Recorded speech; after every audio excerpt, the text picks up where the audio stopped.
Je, upepo wa mabadiliko unavuma CCM? Na kama jibu ni ndio, ni nani ataguswa? Taarifa mpya zinaashiria fumuafumua ya uongozi au watendaji wa sekretarieti ya Chama cha Mapinduzi CCM pamoja na viongozi wengine inaweza kufanyika wakati wowote ndani ya chama hicho. Kwa mujibu wa chanzo cha kuaminika ndani ya CCM ni kwamba mchakato wa mabadiliko tayari unaendelea na unatarajiwa kugusa hata safu za juu za uongozi wa chama hicho. Hii inaashiria kuwa maamuzi muhimu yako njiani, maamuzi ambayo yanaweza kubadili mwelekeo wa uendeshaji wa chama kwa kipindi kijacho. Endapo fumua hiyo ikitekelezwa, CCM itakuwa imefanya mabadiliko ya ndani kwa kipindi cha takribani miezi 6 tangu ilipofanya mabadiliko ya awali. Ikumbukwe kuwa mabadiliko ya mwisho yalifanyika Agosti 23 mwaka 2025 ambapo Asha Rose Migiro aliteuliwa kuwa katibu mkuu wa chama hicho. Mabadiliko haya kwangu mimi yameibua swali, na swali hili ningetamani wewe unijibu, nami nitasoma komenti yako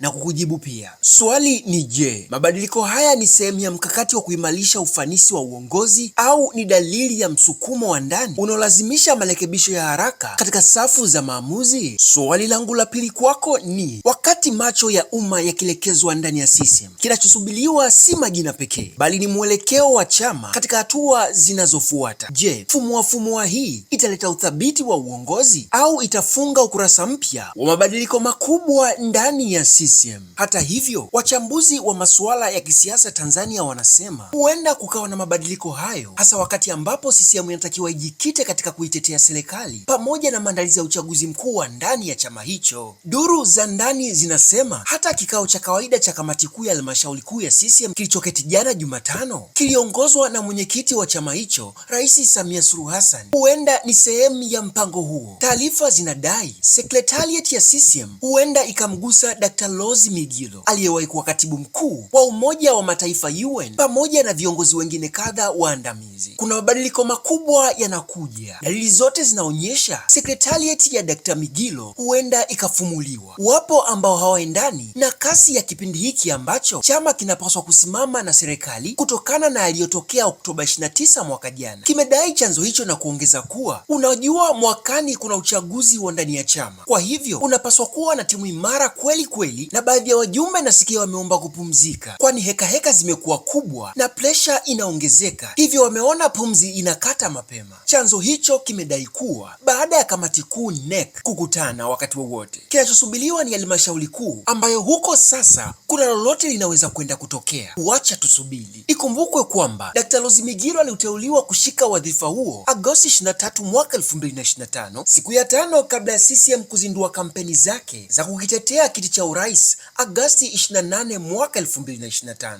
Dr. Migiro aliweka rekodi ya kuwa mwanamke wa kwanza kuwa katibu mkuu tangu kuanzishwa kwa chama hicho mwaka 1947. Alichukua nafasi ya Dr. Emmanuel Nchimbi aliyeteuliwa na chama hicho kuwa mgombea mwenza na sasa ni makamo wa rais. Katika mabadiliko ya Agosti 25 ilishuhudiwa Kenani Kiongosi aliyekuwa mkuu wa mkoa wa Arusha akichaguliwa kuwa katibu mkuu wa itikadi, uenezi na mafunzo, nafasi iliyokuwa ikishikiliwa na Amos Makalla ambaye alibadilisha nafasi. Aidha, NEC pia ilimtoa Joketi Mwegelo ikamweka Halidi Mwinyi kuwa katibu mkuu wa umoja wa vijana CCM UVCCM, zikiwa zimepita siku 184 tangu CCM ifanye mabadiliko hayo. Taarifa zinadai bado unaonekana umuhimu wa kufanya mabadiliko, na hivyo wakati wowote ndani ya wiki hii kikao cha halmashauri kuu ya taifa CCM kitaketi pamoja na mambo mengine kujadili swala hilo. Kikao hiko cha NEC kitakuwa kikao cha kwanza tangu kumalizika kwa uchaguzi mkuu wa Oktoba 29 mwaka 2025. Ikumbukwe kwamba Julai 26 mwaka 2025 CCM ilifanya mkutano mkuu maalum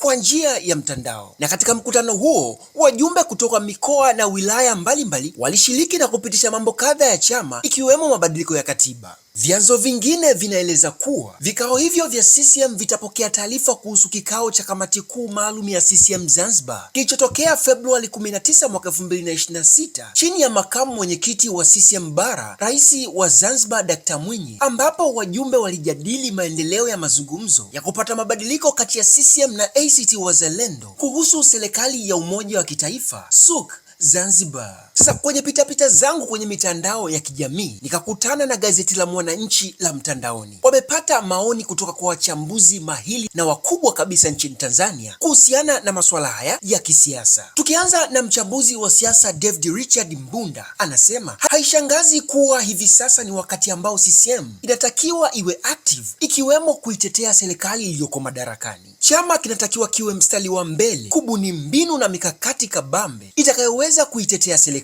Ukiangalia hivi karibuni kiongozi ameingia kwenye mgogoro na manguli wa CCM ikiwemo Jaji Warioba na Joseph Butiku. Mchambuzi huyo anasema hivi, hawa watu Butiku na Warioba kimsingi CCM na serikali wanatakiwa kuwatumia ili kutuliza mambo. Sasa anapotoka kiongozi wa chama na kuwasema vibaya ni kama anamwagia petroli kwenye moto, amesema mchambuzi huyo wa masuala ya kisiasa. Kwa mujibu wa mchambuzi huyo, anasema Dr. Migilo ni mtu aliyepoa, akisema ni kiongozi anayefaa kuendesha chama wakati wa utulivu kwa sababu si mpambanaji wa kukipigania chama. Na nukuu hapa maneno yake. Jamaa huyu anasema hivi, kimsingi chama kweli kimepoa. Nadhani kipindi hiki CCM inatakiwa iwe na njia tofauti kabisa kijamii na kujenga uhalali kwa wananchi ili kuibeba serikali. Naweza kuelewa kabisa kwa nini huenda kukawa na mabadiliko au pangapangua inayoweza kuja ndani ya CCM, amesema Dr. Mbunda. Hapa kuna mchambuzi mwingine ambaye amekwenda mbali zaidi. Yeye anasema kukiwa na mabadiliko hayo, sababu zinaweza kuwa mbili kuu. Moja, baadhi ya viongozi wa sasa wa Secretariat wameshindwa kuendana na kasi ya Rais Samia Suluhu Hassan. Mchambuzi huyu akasema mfano Dr. Rose Migilo ambaye yeye anaonekana zaidi kama mtendaji wa kitaalamu ambaye si mwanasiasa, na huenda kwa sababu hana uzoefu huo, amedai mchambuzi huyo. Mchambuzi huyo anasema kwa hali ya mambo ilivyo hivi sasa,